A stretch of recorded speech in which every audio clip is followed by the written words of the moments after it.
पर unit length कितना experience करेगा, सेम एक्सपीरियंस करेगा और कितना करेगा mu naught I1 I2 by 2 pi n। ठीक है, और अगर दो पैरेलल वायर में कैसा है, अपोजिट करंट क्या कर रहा है, फ्लो कर रहा है, तो फोर्स कैसा होगा, रिपल्सिव, और फोर्स कितना होगा, उतना ही होगा। फोर्स पर unit length experience by both the wire क्या होगा, सेम होगा। ये बात जस्टिफाई हो गया था तुम्हारे नॉलेज से। अब देखो, तुमको हम क्लास 1 में एक बार बताया है कि ये इलेक्ट्रिकल करंट लूप जो है, ठीक है, उसका क्या होता है। अगर मान लो कोई इलेक्ट्रिकल करंट लूप है, ये तुम्हारा क्लास 1 का है, पहला क्लास का, और इसमें से आई करंट क्या कर रहा है, फ्लो कर रहा है। तो हम लोग क्या किए थे, एक टर्म डिफाइन किए थे जिसको क्या बोले थे, मैग्नेटिक मोमेंट, याद है। और इसको ध्यान रखना है क्योंकि इसका तो कोई यूज होगा जब हम परमानेंट मैग्नेटिज्म पे आएंगे। इसी चैप्टर के बाद हम परमानेंट मैग्नेटिज्म पे आएंगे, देन इसका जो है वो काफी ज्यादा क्या यूज है इसी कंसेप्ट पे। और आज जो डिस्कस करेंगे उसके कंसेप्ट पे पूरा का पूरा मॉडलिंग है। वो क्या है, वो जो चैप्टर है वो पूरा का पूरा तुम्हारा जो प्रीवियस पढ़ाई हुआ है उसके on the basis of that we have modelled a permanent magnet. One is called what? The North Pole and another one is called the South Pole. तुमको हम उस दिन में बोले थे पहले कि जो इलेक्ट्रिकल डाइपोल का जो है कंसेप्ट, इलेक्ट्रिकल डाइपोल, अगेन हम रिमाइंड कर रहे हैं तुमको, उस चैप्टर पे पहुंचने से पहले तुम लोग इसको क्लियर कर दो। कुछ प्रॉब्लम भी हो रहा है तो उसको हमारे से पूछ के क्लियर करो। इलेक्ट्रिकल डाइपोल वाला जितना भी रिजल्ट था, डाइपोल का था ना, डाइपोल के कारण फील्ड था, कैसा वैरी कर रहा था 1/r², और डाइपोल का जितना भी रिजल्ट है, torque on a dipole, potential energy of a dipole, वो सब रिजल्ट तुम्हारे दिमाग में होना चाहिए। ताकि वो रिजल्ट और अभी जो हम फाइंड करेंगे, कुछ रिजल्ट फाइंड कर चुके हैं और कुछ रिजल्ट तुम आज देखेगा, ठीक है। उस दोनों को मिला के तुम क्या करोगे, मॉडलिंग तैयार करोगे। बस समझा। और तुम्हारा लॉजिक क्या है, अगर आपका इफेक्ट अगर सेम दिख रहा है, अब देखो फिजिक्स में देखो, अगर आपको कोई भी इवेंट का इफेक्ट अगर क्या दिख रहा है, सेम दिख रहा है, तो उसका काउज भी क्या होगा, सेम होगा। इससे तुम एग्री करते हैं। अगर तुम मान लो कि कोई केमिस्ट्री का ही एक्सपेरिमेंट कर रहा है और बार बार तुम्हारा जो इंग्रेडिएंट है सेम है, तो प्रोडक्ट तुमको क्या मिलेगा, सेम मिलेगा। लॉजिक यही है कि अगर आपका रिजल्ट मैच कर रहा है, अगर आपका इलेक्ट्रिकल डाइपोल और मैग्नेटिक करंट लूप का रिजल्ट क्या कर रहा है, मैच कर रहा है, या रिजल्ट का फिजिकल एक्सप्रेशन क्या है, सेम है, तो जो चीज वहां पे था काउस, वही काउस क्या होगा, यहाँ पे भी होगा। यहाँ पे क्या दिख रहा है तुमको, इफेक्ट दिख रहा है। इफेक्ट किसका दिख रहा है, तो एक करंट लूप का इफेक्ट दिख रहा है। ओवरऑल क्या है, मैग्नेटिज्म क्या है, moving charge generated magnetic. Overall बात तो ये है ना, एसेंस, और moving charge experiences the magnetic field. तो तुमको दिमाग में क्या रखना है कि तुम यहाँ पे क्या देख रहा हो, अभी जो चैप्टर तुम पढ़ रहा है उसमें क्या देख रहा है, इलेक्ट्रिक करंट क्या हो रहा है, क्यों हो रहा है। तो अब क्या देखना है, इलेक्ट्रिक करंट का क्या देखना है, इफेक्ट देखना है in terms of magnetic field. इसी को क्या बोलते हैं, मैग्नेटिक इफेक्ट ऑफ करंट। यहाँ का जो रिजल्ट अभी तुम सो फार कुछ देखा है, कुछ अभी देखेगा, वो किसके साथ रिसेम्बल कर रहा है, इलेक्ट्रिकल डाइपोल के साथ क्या कर रहा है, रिसेम्बल कर रहा है। जब फिजिकल एक्सप्रेशन के बारे में बात करें तो फिजिकल एक्सप्रेशन जो तुम्हारा किसका है, इलेक्ट्रिकल डाइपोल का है, वही फिजिकल एक्सप्रेशन तुम्हारा किसका मिलेगा, करंट को। भले ही वहां पे इलेक्ट्रिक फील्ड है, यहाँ पे उसको कौन मतलब ये करेगा, बैलेंस करेगा, मैग्नेटिक फील्ड। वहां पे कांस्टेंट क्या है, 1/4πε0। यहाँ पे कांस्टेंट क्या होगा, μ0/4π। वहां पे चार्ज क्यों है, यहाँ पे उसका भाई क्या होगा, ठीक है। तो we will introduce the concept of the magnetic charge in the coming chapter. So you need to understand, आपको इस बात को समझने की जरूरत है कि आप पीछे डाइपोल में क्या पढ़े। If there is some problem with the dipole, you can talk to me. बात समझा? ताकि वो तो चैप्टर हम तुमको नहीं ना डील किए, वो तो तुम्हारे ऊपर छोड़ा हुआ है कि तुम्हारे दिमाग में क्या है। तो अगर बेटर अंडरस्टैंडिंग चाहिए, उसको क्लैरिटी में रखो। तुमको पहले इसलिए बता देते हैं कि टाइम हो तुम्हारे पास उसको क्लियर करने के लिए, ठीक है। तो अब देखो, लास्ट टाइम जो हम पढ़े थे उसमें क्या था, केवल कोई करंट लूप था और उसमें से क्या कर रहा है, आई करंट क्या कर रहा है, फ्लो कर रहा है, नहीं। तो इसका ये जो लूप है, इसका क्या होगा, कुछ मूवमेंट होगा जिसको हम क्या बोले थे, मैग्नेटिक मूवमेंट। और मैग्नेटिक मूवमेंट देखो उधर क्या था, डाइपोल मूवमेंट था, इधर तुम करंट लूप के लिए क्या डिफाइन किया है, मैग्नेटिक मूवमेंट को क्या किया है, डिफाइन किया है। तो मैग्नेटिक मूवमेंट म्यू जो था वो क्या था, वेक्टर था, और ये बराबर क्या था, आई इनटू क्या होगा, ये था। इसको ध्यान रखना, ये इंपॉर्टेंट है। ये जो मैग्नेटिक मूवमेंट है ये क्या तुमको दिख रहा है, आई टाइम्स क्या दिख रहा है, ए दिख रहा है। आई टाइम्स क्या दिख रहा है, ये दिख रहा है। यानी आई क्या है, स्केलर है। ये क्या काम करेगा, कुछ मैग्नीट्यूड को क्या करेगा, मल्टीप्लिकेशन के रूप में क्या करेगा, डालेगा। आई क्या है, एरिया के मैग्नीट्यूड को क्या करेगा, उतना टाइम्स बढ़ा देगा। लेकिन अगर तुम मैग्नेटिक मूवमेंट का डायरेक्शन देखो तो मैग्नेटिक मूवमेंट क्या है, वेक्टर है, और इसका डायरेक्शन किधर होगा, along the direction of area vector।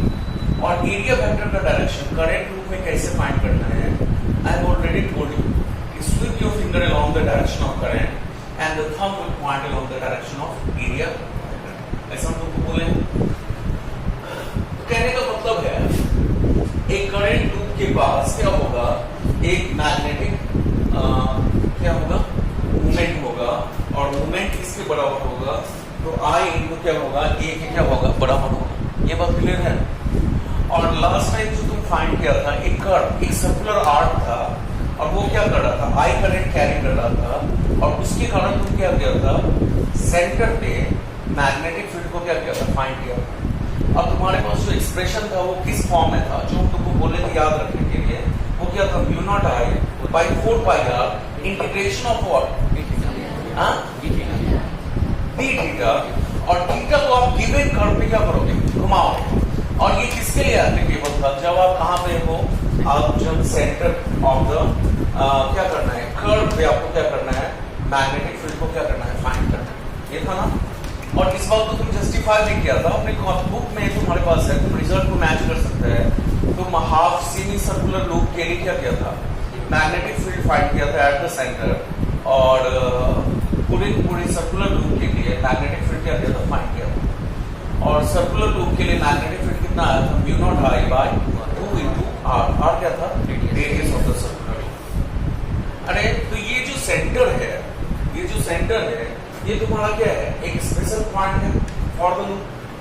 लेकिन आपके पास अभी हम मैग्नेटिक लाइंस को खींचेंगे, सेंटर के अलावा भी तो जगह है ना। अगर आप मान लो कि आपके पास क्या है, अगर मान लो कि आप इस तरह से देखिए, ये एक क्या है, एक लूप है, और इसमें से करंट इस तरह से क्या कर रहा है, फ्लो कर रहा है। तो सेंटर पे तो इजी है, I will proceed along the direction. मेरा हम हाथ के फिंगर को क्या करेंगे, बोलो ना, मेरे बात को कंप्लीट भी करो, हम छोड़ देते हैं। फिंगर को क्या करना है, कर्व के अलावा स्विप करना है, तो थंब विल पॉइंट। ये तो है रिलेटर का, जो हम यहाँ पे क्या किए, सेंटर के पास हमको मैग्नेटिक फील्ड पता चले, लेकिन सेंटर के अलावा भी तो रीजन है ना, वहां पे मैग्नेटिक फील्ड का लाइंस कैसा होगा। अब तुमको हम पहले भी बोल चुके हैं, magnetic field lines are the close loop having no starting end no ending point, always, all the time. You will see here, अगर एक लाइन को हम क्या करें, इंफिनिटी तक एक्सटेंड करें, तो ना तो उसका क्या अपने को पता है, स्टार्टिंग पता है, ना क्या एंडिंग। तो एक infinite line, a line having the infinite length can be also treated as the current loop, a loop having no starting end no ending point. Infinity का क्या है, कोई मतलब नहीं है। मतलब बताओ ना, इन्फिनिटी अगर हम बोल रहे हैं तो तुम उसके स्टार्टिंग पॉइंट और एंडिंग पॉइंट के बारे में बता सकते हो, नहीं बता सकते हो। तो इसीलिए अब क्वेश्चन ये है कि सर आप बता दिए कि सेंटर में क्या होगा, लेकिन व्हाट विल हैपन अगर हम सेंटर से इधर उधर कर सकते हैं तो क्या होगा, what is the general expression for magnetic field on the axial line. और समझा, आप समझ रहे हैं, देखो expression for magnetic field,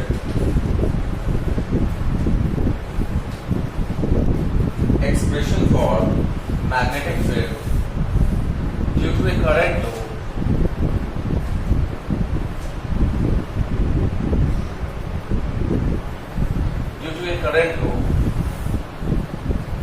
लिखा at its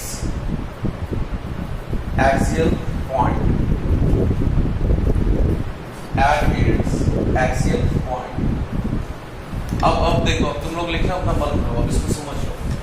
इधर देखते हैं, तो यहाँ पे क्या है, एक करंट लूप है और ये करंट लूप कैसा रखा हुआ है, बोलना, perpendicular to the plane of the board. नहीं, ये लूप अगर है, ये लूप कैसे रखा हुआ है, एक ये क्या है, ये लूप है चूड़ी की तरह है, या आप हाथ में जो पहने हैं उस तरह से है। और ये लूप कैसा रखा हुआ है, देखो इसके अरेंजमेंट को देखो, ये बोर्ड के प्लेन में नहीं है, ये बोर्ड की क्या है, परपेंडिकुलर प्लेन में। यानी जो भी चीज हमको दिखेगा वो बोर्ड पे दिखेगा। अगर हम बोर्ड के प्लेन में बनाएंगे तो मैग्नेटिक फील्ड क्या होगा, इसके परपेंडिकुलर होगा, उसको ड्रॉ करना थोड़ा डिफिकल्ट हो जाएगा। ये जो लूप लिए हैं हम, कैसा लिए हैं, प्लेन ऑफ द बोर्ड। तुम्हारे दिमाग में पिक्चर है ना, ये लूप क्या है, इस तरह से क्या रखा हुआ है, और ये क्या कर रहा है, आई करंट क्या कर रहा है, कैरी कर रहा है। कितना क्लियर है, लूप का पोजीशनिंग क्लियर हो गया।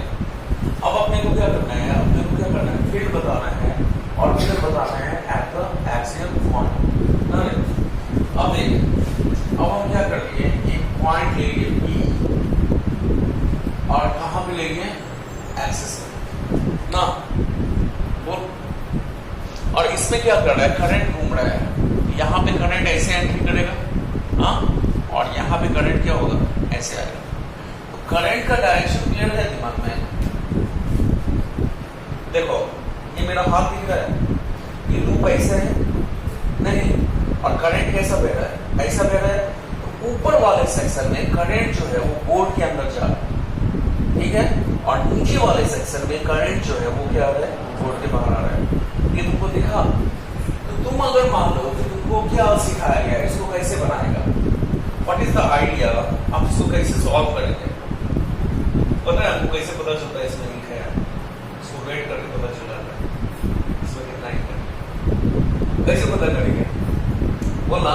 इसको छोटा छोटा डीएल में बांटोगे, फंडामेंटल आइडिया उसी दिन बोल दिए थे कि how do we find the magnetic field due to whatever current, a current carrying wire.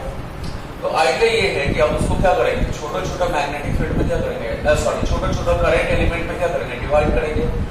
एक करंट एलिमेंट के कारण क्या करेंगे, मैग्नेटिक फील्ड निकालेंगे, एंड सो ऑन, और सबको क्या करेगा, जोड़ देगा। ये बेसिक आइडिया है। You have the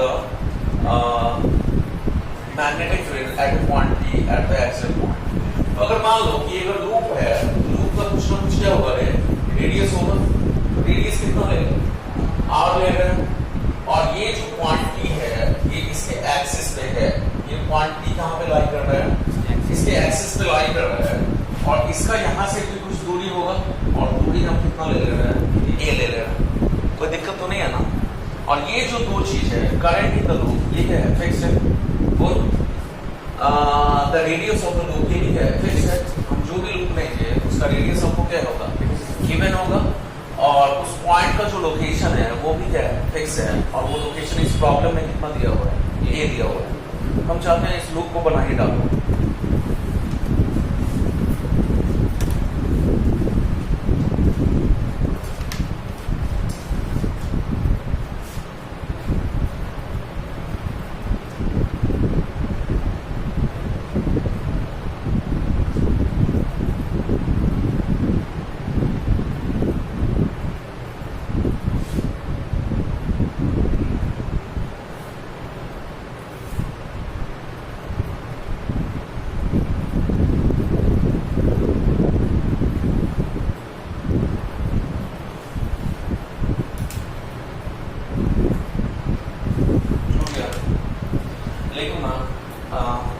Let a current flow, let a current flow, let a current flow carry, let a current flow carry a current I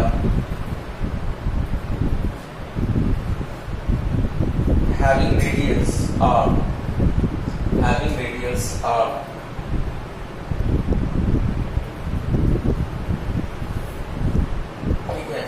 देखो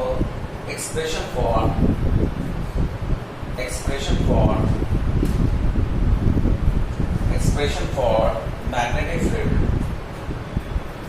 expression for magnetic field at a point P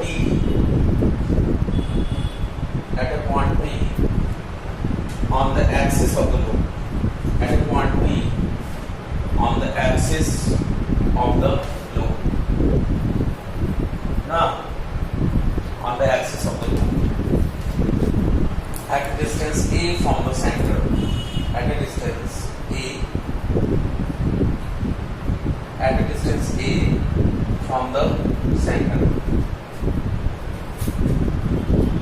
at a distance a from the center. अब देखो ऐसा करे तो क्या करेगा, एक छोटा सा करंट एलिमेंट लेगा, तो ये क्या कर रही है, हम छोटा सा एक करंट एलिमेंट ले लिए और इसका लेंथ कितना है, इधर देखो, ये जो डीएल होगा इसका डायरेक्शन किधर होगा, along the direction of current। ये जो डीएल है ये किधर निकलेगा, बोर्ड से बाहर निकलेगा, मतलब कि डीएल जो है उसका डायरेक्शन किधर होगा, बोर्ड के बाहर होगा, याद रखो बाहर होगा ना। करंट ऐसे आ रहा है, देखो ना मेरा रूप तुमको दिख रहा है ऐसे, तो यहाँ पे अगर देखोगे अपर पॉइंट पे तो करंट क्या होगा, बाहर आएगा, और लोअर पॉइंट पे करंट क्या होगा, करंट अगर ऐसे आता तो वहां पे क्या होता, अंदर की तरफ जाता है, क्या होता, दीवार में फोटो है तो यानी तुम डीएल वेक्टर का डायरेक्शन किधर देखो, तुम्हारे तरफ, ठीक है। और तुम क्या कर रहे हो, ये तुम्हारा क्या हो जाएगा, सोर्स पॉइंट हो जाएगा, बोला बोल, ये सोर्स पॉइंट होगा। और यहाँ पे क्या करना है आपने को, मैग्नेटिक फील्ड क्या करना है, फाइंड करना है। ये जो लाइन है, ये जो लाइन है, ये क्या इंडिकेट कर रहा है, this line connecting the source point what to field point, बोलो इतना इतना समझा, ओके। तो तुम क्या देख रहा है कि ये जो डीएल वेक्टर है वो किधर है, बोर्ड से बाहर आ रहा है, ठीक है। और तुम उस वेक्टर को भी देख रहा है जो वेक्टर किसको ज्वाइन कर रहा है, source point two field point को क्या कर रहा है, ज्वाइन कर रहा है। मैग्नेटिक फील्ड किधर होगा, मैग्नेटिक फील्ड का डायरेक्शन ताकि तुमको हम सिखा रहे हैं कि कैसे निकालते हैं। हाँ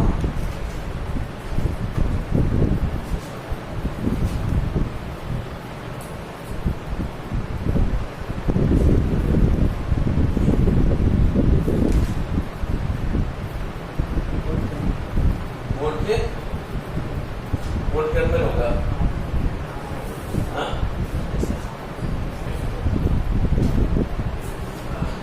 हाँ? बोर्ड के प्लेन में होगा, ये तो क्लियर है। थोड़ा यही पे दिमाग लगाओ कि डीएल वेक्टर जो है वो किधर है, बोर्ड के परपेंडिकुलर ऑलरेडी है, तुम्हारा सोर्स पॉइंट और फील्ड पॉइंट का जो डायरेक्शन है वो किधर है, बोर्ड के प्लेन में, ये तो तुमको दिख रहा है। अब तुमको पता है कि मैग्नेटिक फील्ड डीबी बराबर क्या होता है, mu naught by 4 pi I DL cross unit vector R. तो डी जो होगा वो डीएल के भी परपेंडिकुलर होगा, आर को भी क्या होगा, परपेंडिकुलर होगा। इतना बात क्लियर हुआ। तो अगर मान लो कि तुम्हारे दिमाग में फोटो क्लियर है, फोटो ऐसा तुम्हारा क्या है, लूप है, तो ये हम क्या किए, एक लाइन बनाए हैं, ये इसके साथ क्या कर रहा होगा, कुछ एंगल बना रहा होगा, और एंगल कितना ले लें, ठीक है, ठीक है, एंगल कितना ले लें, ठीक है। तो तुमको पता है डीएल के भी परपेंडिकुलर होगा, और इस आर वेक्टर के भी क्या होगा, इसको क्या ले रहे हैं, इसको डी वेक्टर ले लो, इस डी के भी क्या होगा, परपेंडिकुलर होगा। तो यहाँ पे जो मैग्नेटिक फील्ड छोटा सा करंट एलिमेंट की वजह से होगा, मैग्नेटिक फील्ड क्या होगा, ये और ये क्या होगा,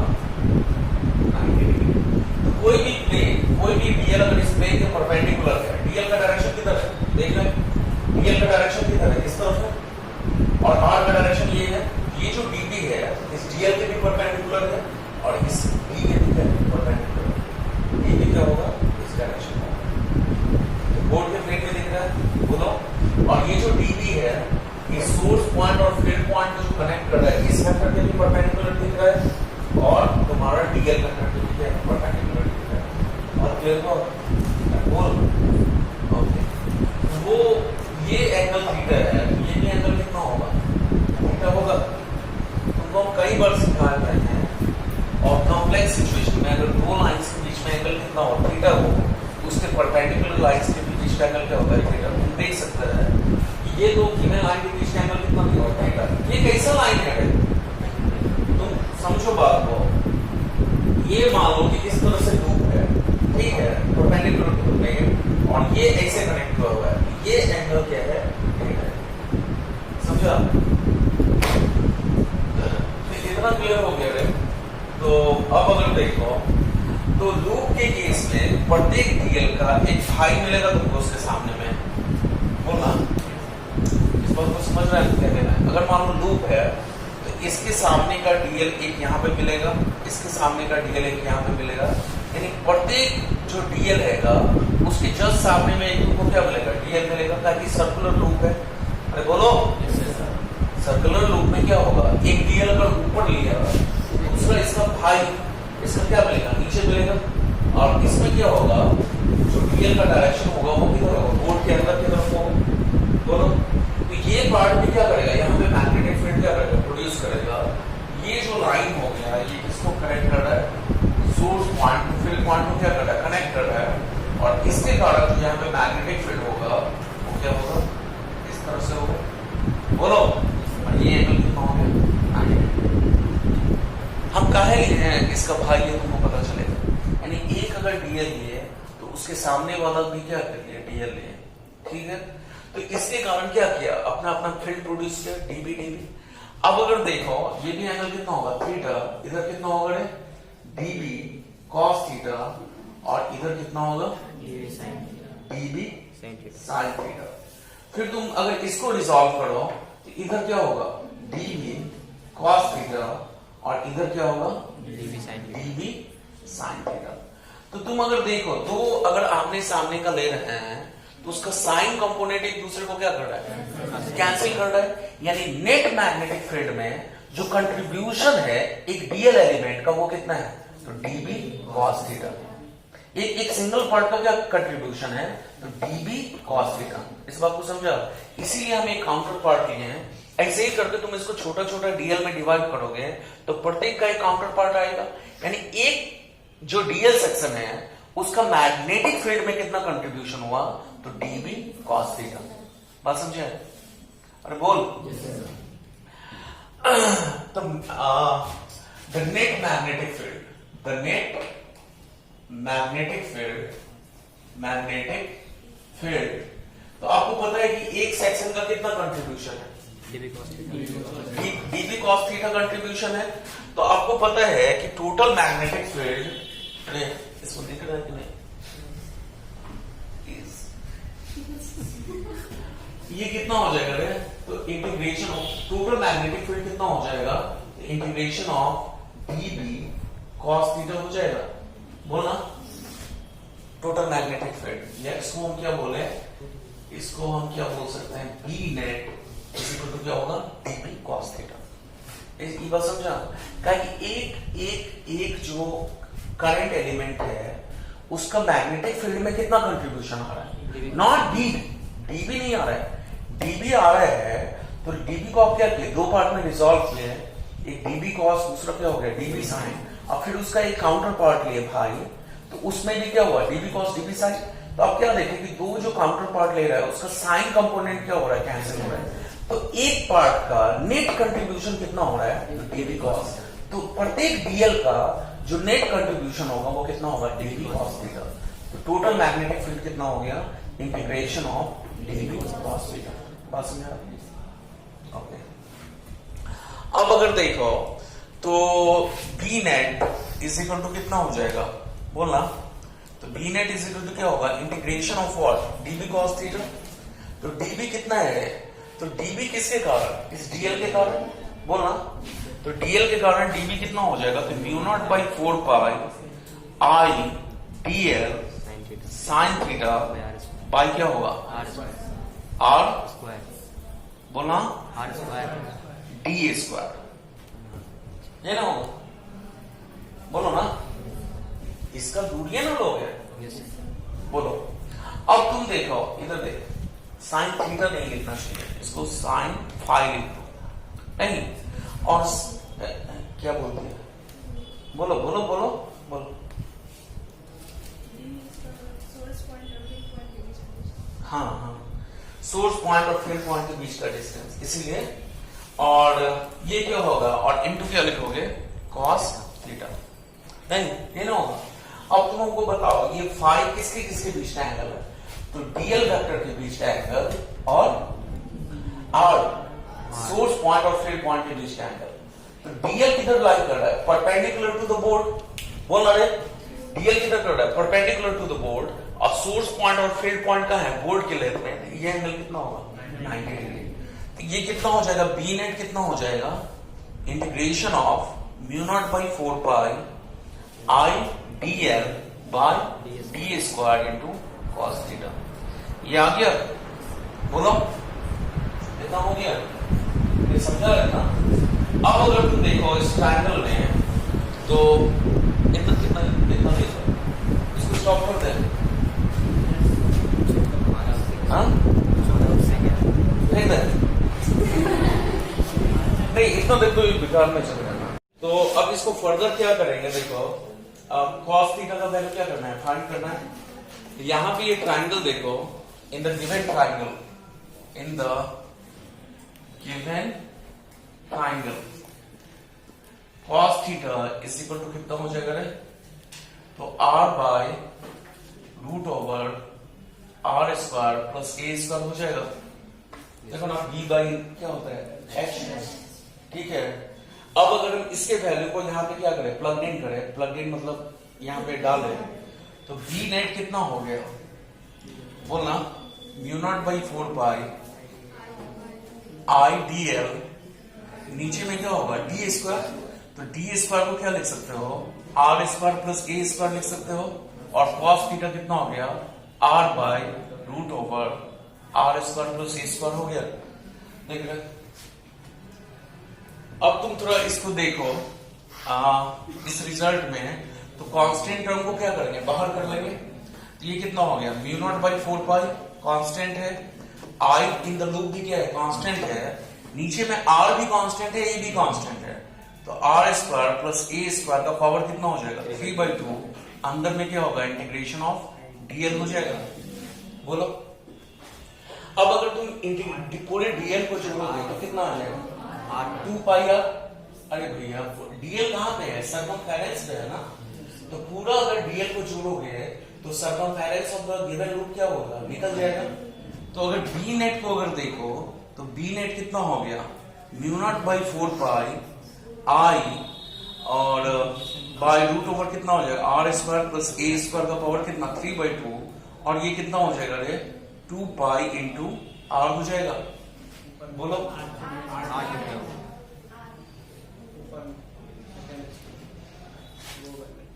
एक आर यहां पे क्या था पहले से था, ठीक है ठीक है, ये सब देखा करो। अब अगर हम इसको फर्दर रीराइट करें तो फर्दर रीराइट कैसे करेंगे, तो ये बी नेट कितना हो गया है, B net total magnetic field of the axial line कितना हो गया, तो म्यू नॉट बाई 4 पाई ना, पहला टर्म क्या हो गया आई को रखो, फिर क्या रखो पाई आर स्क्वायर रखो, और इंटू क्या लिख सकते हैं 2 लिख सकते हैं, और नीचे में कितना हो जाएगा R square plus A square का पावर कितना होगा 3/2, और बी नेट कितना हो गया है। तो तुम क्या देख रहा है, ये जो टर्म है वो क्या है आई है, आई क्या दिखा रहा है करंट इन द लूप, और पाई आर स्क्वायर क्या दिखा रहा है एरिया ऑफ द लूप। ये किसके बराबर होगा, magnetic moment of the loop के बराबर हो जाएगा। थोड़ा रिजल्ट पे ध्यान देना, ये कितना हो गया म्यू नॉट इंटू 2 म्यू, 2 यहाँ पे कांस्टेंट है और म्यू क्या है तुम्हारा मैग्नेटिक मोमेंट, और नीचे में कितना हो गया 4 पाई, और ये क्या हो गया R square plus A square का पावर 3/2। ये तुम्हारा क्या हो गया नेट मैग्नेटिक फील्ड हो गया। ओके, तुमको हम कहा बोले थे डाइपोल पढ़ने के लिए, तो अगर तुम देखो डाइपोल के कारण, एक इलेक्ट्रिकल डाइपोल के कारण इलेक्ट्रिक फील्ड निकालते हैं ना, तुम अपने कॉपी को चेक करना अगर लिखा होगा तो होगा, तो इलेक्ट्रिक फील्ड किसके प्रोपोर्शनल था, तो डाइपोल मोमेंट के ऊपर में क्या था डाइपोल मोमेंट, और नीचे डिस्टेंस पे कैसा डिपेंड कर रहा था, तो आर का पावर कितना था 3 था। तुम्हारे पास अगर कॉपी है तो उसको तुम देख सकते हैं कि जैसे एक सिंगल चार्ज के कारण इलेक्ट्रिक फील्ड कैसा वैरी कर रहा है 1/r², लेकिन एक डाइपोल के कारण इलेक्ट्रिक फील्ड कैसा वैरी करेगा 1/r⁻3। तुम अगर देखो if r is very very greater than t, यानी आप लूप से क्या है बहुत दूर क्या कर रहे हैं मैग्नेटिक फील्ड पता करना है, तो B net is equal to कितना हो जाएगा, तो म्यू नॉट इंटू 2 म्यू, नीचे में क्या हो जाएगा 4 पाई, इसको आर स्क्वायर ए को नेग्लेक्ट कर देंगे ताकि आर जो है वो क्या है काफी ज्यादा बड़ा है, आर स्क्वायर का पावर कितना हो जाएगा 3/2, इससे ये खत्म हो गया। B net is equal to कितना हो गया रे म्यू नॉट इंटू 2 म्यू। हम जानबूझ के नहीं काट रहे हैं, यहाँ पे 2 को 4 से, बाई कितना हो गया 4 पाई इंटू आर क्यू। तो तुम क्या देख रहा है, जो रिजल्ट तुम डाइपोल के लिए देखा था वही रिजल्ट क्या देख रहा है करंट लूप के लिए देख रहा है। बोलो इतना क्लियर है, बोलना इतना क्लियर हो गया ना कि this is the expression for magnetic field due to a current at the axial point. ठीक है, और भी बहुत सारा रिजल्ट रियलाइज करेंगे। तुम ये भी जानेगा कि रिजल्ट सही है कि नहीं है, इसको भी तुम क्या करेगा टेस्ट करेगा। ताकि तुमको पता है कि सर्कुलर लूप के सेंटर पे मैग्नेटिक फील्ड कितना होता है, तो mu naught I by 2r। ये रिजल्ट उस रिजल्ट के साथ क्या होना चाहिए, मैच होना चाहिए। ठीक है, लिखो इतना तो लिखो। तो तुम अगर यहाँ पे देखो तो दोनों का रिजल्ट में क्या है, सिमिलैरिटी है। तो रिजल्ट में सिमिलैरिटी है, इसीलिए हम क्या कहेंगे काउस भी क्या होगा एक ही तरीके का। तो उसको वहां पे क्लियर कर लेना। अब देखो तुमको ये बात पता था कि एक करंट लूप के सेंटर पे मैग्नेटिक फील्ड कितना होगा, mu naught I by 2r। बोला ये ना होगा किसी भी करंट लूप के सेंटर पे मैग्नेटिक फील्ड कितना हो जाएगा, mu naught I by 2r। तो वो रिजल्ट यहाँ पे भी एग्जाम्पल करना चाहिए। और तुम्हारा जो जनरल रिजल्ट है वो यहाँ पे बॉक्स में क्या है गिरा हुआ है, ये तुम्हारा क्या है magnetic field due to a current loop at the axial point. तो if A is equal to 0, A कितना ले लिया तो A क्या है, distance from the centre of the loop. A किसको रिप्रेजेंट कर रहा है, distance from the centre of the loop. और A को हम क्या कर लिए 0 ले लिए, यानी हम कहां पे पहुंच गए, A को अगर हम 0 ले लिए तो हम कहां पे पहुंच गए, हम सेंटर ऑफ द लूप पे क्या किए पहुंच गए। If A is equal to 0 then the expression for magnetic field at the center ये कितना हो जाएगा, B नेट इस कितना होगा, mu naught into I into pi R square into 2। ठीक है ना, यही ना है। और नीचे में क्या होगा 4 पाई इंटू क्या लिखोगे, A बराबर क्या है 0 है, यानी R का पावर कितना हो जाएगा 3 हो जाएगा, R स्क्वायर का पावर 3/2। बोलना देख रहा है कि नहीं। अब अगर यहाँ पे देखो ये 2 से 2 टाइम्स कर दिया, ये पाई से पाई खत्म हो गया, ये R स्क्वायर से ये खत्म हो गया। तो B नेट तुम्हारा कितना दिख रहा है, mu naught I by 2r। ये तुमको दिख रहा है। और इसी रिजल्ट को ना तुम जस्टिफाई किया था पिछले दिन कि magnetic field at the centre क्या होगा। यानी ये जो तुम्हारे पास अभी रिलेशन है ये क्या है, ये जो अभी रिलेशन यहाँ पे बोर्ड पे लिखा है ये तुम्हारे पास क्या है, एक जनरल एक्सप्रेशन है for the magnetic field due to a current. कल जो था वो क्या था, एक स्पेशल बात था जब तुम कहाँ पे फाइंड किए थे, magnetic field at the centre क्या कहते फाइंड किया। अब यहाँ पे अगर तुम अपने उस कंडीशन को पुट कर रहा है तो रिजल्ट क्या कर रहा है, मैच कर रहा है। And this is the general expression for the magnetic field due to a current. बात समझा? Okay.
Ampere's law.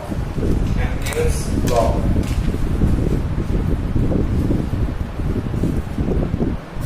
Ampere's law. Okay. Clear. Ampere's law. एक को बताओ करिए। गॉस's law क्या है? Gauss law.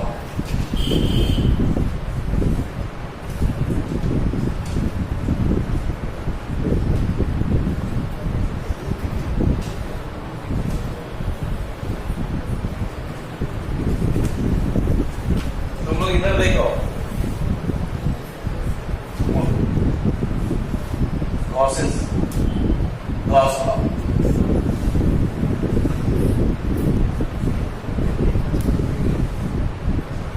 नहीं पता है। इसको दिखाओ इधर, नहीं पता है। गॉस's लॉ क्या है? One of the fundamental laws in physics. तुम उसको भूलना अफोर्ड नहीं कर सकते हैं, तुम उसको भूलना जो है बर्दाश्त नहीं कर सकते हैं। अगर वो नहीं आता है तो तुमको कितना आ रहा है, आई अंडरस्टैंड। तो गॉस's लॉ क्या है? This is the alternative way to find the electric field due to a symmetrical charge distribution. अब ये है, देखो बात को समझो। सिमेट्रिकल चार्ज डिस्ट्रीब्यूशन ये क्या है? एक अल्टरनेटिव वे है, एक तरीका क्या है अपने पास, एक मैथमेटिकल तरीका है क्या फाइंड करने के लिए? तो इलेक्ट्रिक फील्ड फाइंड करने के लिए। नहीं, इधर इधर देखो, एक इलेक्ट्रिक फील्ड फाइंड करने के लिए क्या है अपने पास? एक मैथमेटिकल तरीका है। पता नहीं तुम क्या पढ़ा है अभी तक हम नहीं जानते हैं, लेकिन क्या है एक तरीका जो है अल्टरनेटिव वे जो है वो क्या है? गॉस देता है। गॉस का जो लॉ है वो एक अल्टरनेटिव तरीका देता है to find the electric field. Gauss law हम कहाँ पे लगा सकते हैं? गॉस लॉ जब भी लगेगा ना तो एक सिमेट्रिकल चार्ज डिस्ट्रीब्यूशन के लिए लगेगा। Symmetrical, again I am repeating, symmetrical charge distribution के लिए हम लोग क्या कर सकते हैं? गॉस लॉ लगाते हैं। अब बताओ कि सिमेट्रिकल चार्ज डिस्ट्रीब्यूशन कैसा होता है? What is the meaning of symmetrical charge distribution? जो भी कोई बोल रहा है खड़े होके बोलो।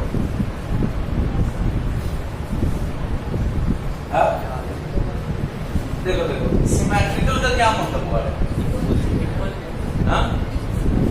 इक्वल। हाँ, सिमेट्रिकल का मतलब इक्वल नहीं होता।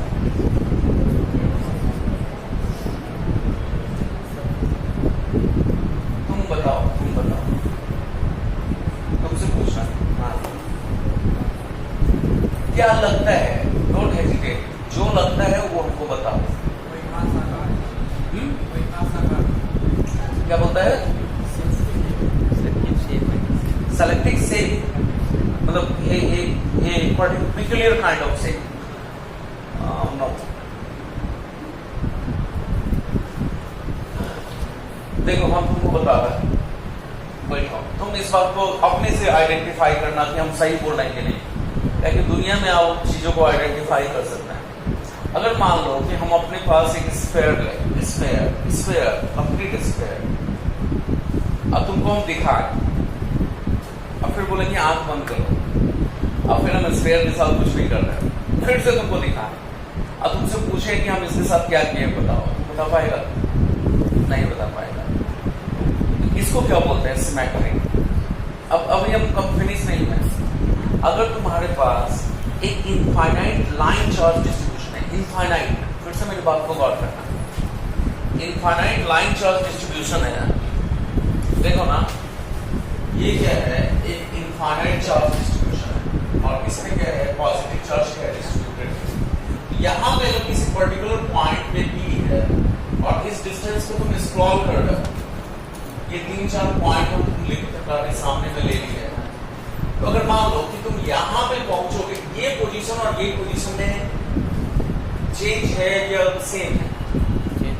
नहीं, तुम एक बात सुनो, जैसे हम हैं यहाँ पे, ठीक है, हम यहाँ पे खड़े हैं और तुम यहाँ पे खड़े हो, और तुम दोनों किसको देख रहे हो? हम भी इनफाइनाइट पॉइंट को देख रहे हैं, और एक बंदा यहाँ पे खड़ा है और एक बंदा यहाँ पे खड़ा है। तो देखो, समझो सिमेट्री को। तो अगर मान लो हम जो देखेंगे, हम इस वायर को क्या देखेंगे? इनफाइनाइट देखेंगे नहीं। तुम तुम इस वायर को क्या देखोगे, इनफाइनाइट। और इस पॉइंट पे जो भी आदमी है वो इस वायर को क्या देखेगा, इनफाइनाइट। भले ही एक आदमी दूसरे से क्या है, दूरी में पास करना। तो किसी भी ऑब्जर्वर के रेस्पेक्ट में ये वायर कैसा फील हो रहा है, इनफाइनाइट। तो ये वायर क्या हुआ, सिमेट्रिकल चार्ज डिस्ट्रीब्यूशन। आप समझिए, यहीं पे अगर फाइनाइट वायर रहता, ये फाइनाइट वायर है और इसके सामने में तुम है और यहाँ पे हम हैं, ये जो है इसमें भी कंटिन्यूअस चार्ज डिस्ट्रीब्यूशन है। कंटिन्यूअस अलग बात है, सिमेट्रिकल अलग बात है। तो यहाँ पे दोनों, मेरे रेस्पेक्ट में ये वायर कुछ अलग ट्रीट होगा। मेरे रेस्पेक्ट में इधर इतना चार्ज है, इधर इतना चार्ज है। तुम्हारे रेस्पेक्ट में इधर इतना चार्ज है और इधर इतना चार्ज है। ये सिमेट्रिकल डिस्ट्रीब्यूशन नहीं है। बात समझ रहे हैं क्या कह रहे हैं? ये कंटिन्यूअस डिस्ट्रीब्यूशन है। भले ही चार्ज डेंसिटी यहाँ भी लैम्डा है, यहाँ भी लैम्डा है, लेकिन ये सिमेट्रिकल चार्ज डिस्ट्रीब्यूशन है। ये सिमेट्रिकल चार्ज डिस्ट्रीब्यूशन है। इलेक्ट्रोस्टैटिक बहुत अंदर तक सोचने का रिक्वायर करता है। हम शुरू से तुमको स्ट्रेस दे रहे हैं, इलेक्ट्रोस्टैट ढंग से करो, ढंग से। याद है, शुरू से बोल रहे हैं ना ये बात। वो तुमको बहुत अंदर तक तुमको क्या करेगा, चार्ज के बारे में सोचना। अब तुम क्या सीखा है कि फील्ड इनसाइड ए कंडक्टर क्या होता है, जीरो। सीखा ही होगा, ठीक है। लेकिन अब देखो, यहाँ पे भी बहुत सारा आर्गुमेंट किया जा सकता है और तुमको वहां पे भी डीप थिंकिंग चाहिए कि why the field inside a conductor क्या होता है, जीरो होता है। कैसे इस बात को जस्टिफाई करेंगे, ये सब बात देखने लायक है, जो तुमको इसको कवर करना ही पड़ेगा, उसके अलावा कोई उपाय नहीं है।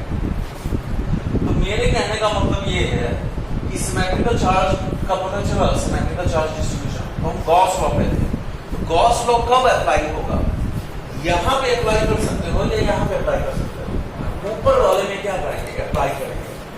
Gauss law enables us to find the electric field due to a what, symmetrical charge distribution. अगर अनसिमेट्री है तो we will use the mathematical way to find the electric field. Gauss law क्या है, एक अल्टरनेटिव तरीका है, and one of the fundamental laws in physics, it enables us to find the electric field due to a symmetrical charge distribution.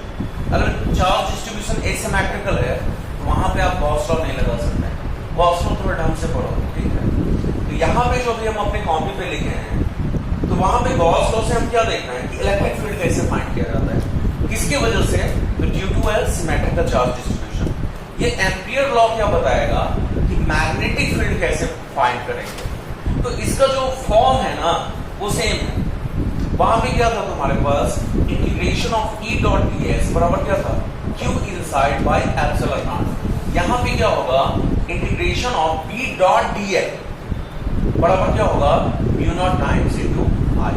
इसका use कैसे करेंगे, I will let you know, लेकिन तुमको फॉर्म का सिमिलैरिटी पता होना चाहिए। जैसे वहां पे क्या करेंगे, हम लोग इलेक्ट्रिक फील्ड फाइंड करते हैं, किसकी वजह से, due to the symmetrical charge distribution. यहाँ पे क्या करना है, Ampere's law enables us to find the magnetic field. और मेरे दिमाग में ये होना चाहिए, मैग्नेटिक फील्ड जो होगा वो क्या होगा, कांस्टेंट होगा। देखो ना, अगर हमको नहीं भी पता है लेकिन हमको ये पता है कि इस चार्ज डिस्ट्रीब्यूशन के कारण तुम्हारे पास जो इलेक्ट्रिक फील्ड होगा वही इलेक्ट्रिक फील्ड क्या होगा, मेरे पास होगा, वही इलेक्ट्रिक फील्ड इस पॉइंट पे कहीं भी क्या होगा। ये तो पता है ना, I don't know the value of electric field, but because of the symmetrical distribution of charge at a given distance from the charge, we know that. We know for certain, I don't know the magnitude, but I know for certain that the magnitude of the electric field is same across this line. ये बात समझ रहे हैं? तो same way में हम क्या करेंगे, हम लोग क्या करेंगे, एम्पियर्स लॉ का क्या करेंगे, यूज करेंगे। और इसका स्टेटमेंट क्या होता है, इन द लाइन सर्कुलेशन, वहां पे क्या था, B डॉट ds, ds क्या था, एरिया। अब किसी भी चार्ज को क्या करते थे, इनक्लोज करते थे, घेर देते थे, कि उसमें से जितना भी लाइंस निकले, इलेक्ट्रिक फील्ड लाइंस, उस सरफेस को क्या करें, पेनिट्रेट करके बाहर निकले, ठीक है। यहाँ पे आप क्या करते हैं, यहाँ पे क्या करते हैं, आप एक लाइन इंटीग्रल निकालते हैं, ठीक है। वो क्या था, सरफेस इंटीग्रल। अब एक सब एक एरिया पे क्या कर रहे थे, देखो कोई भी चार्ज था उसको तुम क्या कर रहा था, घेर रहा था कि नहीं घेर रहा था, और उसको तुम क्या बोलता था, कोसाइन सरफेस बोलता था, बोलो। यहाँ पे क्या करोगे तुम, बोलो, एक लाइन इंटीग्रल, कोई भी अगर करंट एलिमेंट दिया हुआ है उसको अगेन तुम क्या करोगे, घेरोगे, लेकिन क्या होगा, एक लाइन इंटीग्रल होगा। तो line integral B dot dl का क्या मतलब हो गया, line integral of magnetic field. E dot ds का मतलब क्या है? Surface integral of electric field. B dot dl का मतलब क्या हो गया? Line integral of what? Magnetic field. ताकि मैग्नेटिक फील्ड ना इलेक्ट्रिक करंट कैरिंग वायर से कौन सा लाइंस निकलेगा? मैग्नेटिक फील्ड लाइंस निकलेगा। तो line integral of the magnetic field बराबर क्या होगा? म्यू नॉट टाइम्स I, और I क्या होगा? Current enclosed inside your Amperian loop. वहां पे कैसा सरफेस था? वो साइन सरफेस था। यहाँ पे क्या होगा? लूप होगा, और उसको तुम क्या बोलोगे? Amperian loop. बस समझा? लेकिन हम एक चीज उससे पहले बता देना चाह रहे हैं। रुक जाओ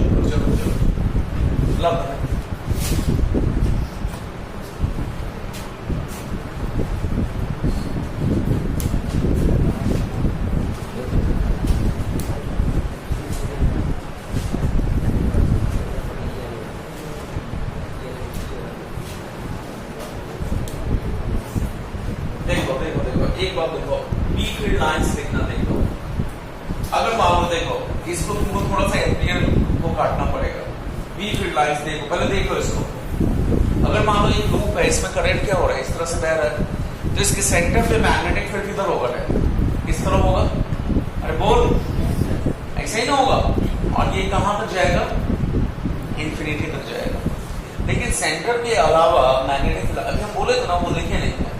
सेंटर के अलावा मैग्नेटिक फील्ड लाइंस कैसा होगा?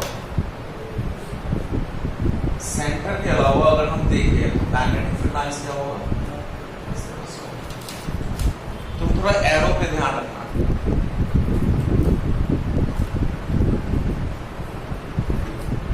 ये मैग्नेटिक फील्ड लाइंस जो क्या हो गया? Circular current. ये कैसा होता है? ये लूप ही होता है, ठीक है? ये इस तरह से क्या होगा? लूप ही होगा। बात समझे? और अगर करंट जो है वो इस तरह से होगा, इस तरह से, देखो ना, तो इसके कारण सेंटर पे पता चल गया वो ना, इस तरह से होगा फील्ड लाइंस। और सेंटर के जो थोड़ा सा टिल्टेड पार्ट है, वहां पे फील्ड लाइंस कैसा होगा? इस तरह से होगा।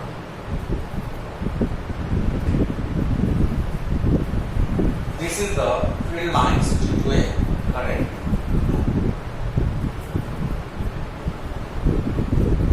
लाइंस है, इसकी वजह से करंट होती है, ठीक है? तो एम्पियर से पहले इसको सिर्फ ड्रॉ कर दो।